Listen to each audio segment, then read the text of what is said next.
The Lord be with you. A reading from the Holy Gospel according to Luke. Great crowds were traveling with Jesus, and he turned and addressed them.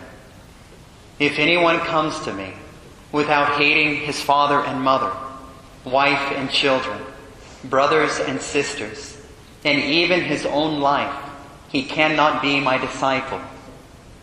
Whoever does not carry his own cross and come after me cannot be my disciple. Which of you wishing to construct a tower does not first sit down and calculate the cost to see if there is enough for its completion? Otherwise, after laying the foundation and finding himself unable to finish the work, the onlookers should laugh at him and say, "This one began to build, but did not have the resources to finish." Or what king, marching into battle, would not first sit down and decide whether with 10,000 troops he can successfully oppose another king advancing upon him with 20,000 troops? But if not, while he is still far away, he will send a delegation to ask for peace terms. In the same way, every one of you who does not renounce all his possessions cannot be my disciple. The Gospel of the Lord.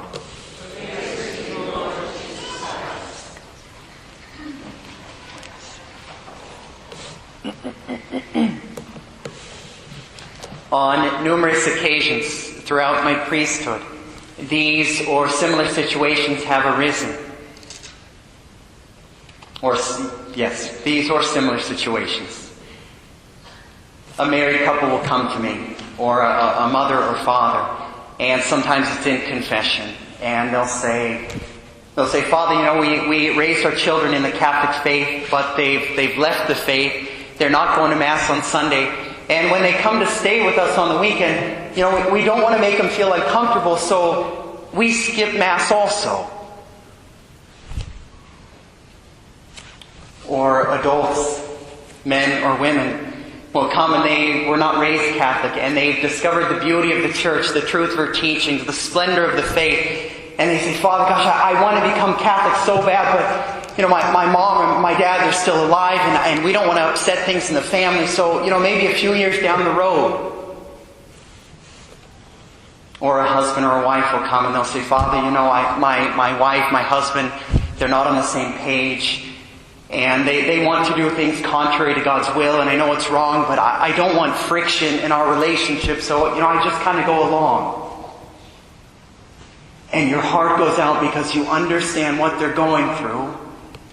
And yet you realize why our Lord said to a great crowd of people who had just chosen to follow Him, "Unless you put me above every relationship in your life, you cannot be my disciple."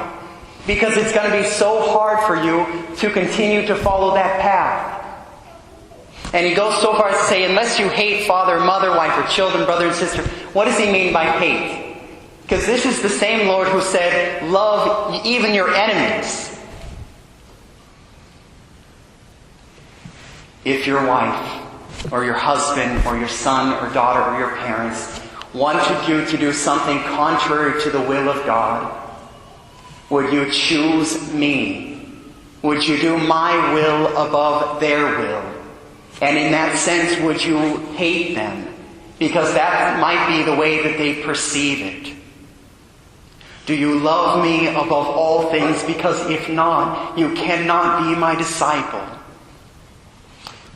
So many of the strongest Christians, the strongest Catholics that I've ever met, are people who suffer great persecution even in their own families. And so many Catholics or Christians who straddle the fence for years are those who are unwilling to put Christ first.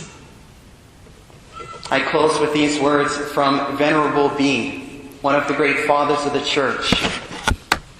He said, "There is a difference between renouncing all things and leaving all things.